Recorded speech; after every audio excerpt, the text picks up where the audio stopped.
people say to me, well, what do you have to do with music? I thought, are you kidding? I have good music in my movies. But I know it gets confusing because the Baltimore Sun called me and said, well, are you singing at Coachella? And I said, yes. I'm going to come out naked and pogo dance and do rap songs based on Mrs. Miller's greatest hits.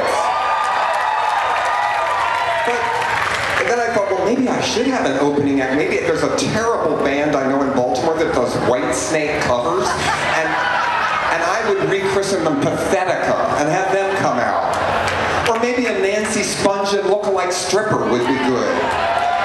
Or better yet, I'd come out and dedicate the whole evening to my favorite musician, Bobby Boris Pickett, and just do the Monster Mash all night long.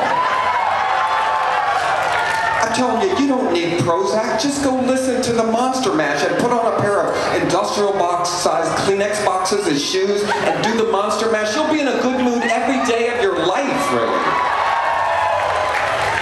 And then I thought, well, I don't know, it would be, I tell parents of kids that they come and say, my kid wants to be in rock and roll. I say, be glad they want to be rock and roll. Rebels in high school always turn out to be the leaders. Think back in high school, weren't the kids that were the homecoming princes or the jock football star, their life went downhill afterwards. I don't go to my reunions because the only reason to go to a reunion is to see who you wanted to fuck then, and I've already stalked their houses way before that.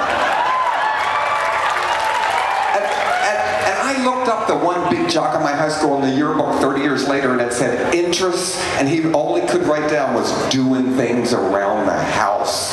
Is that pitiful?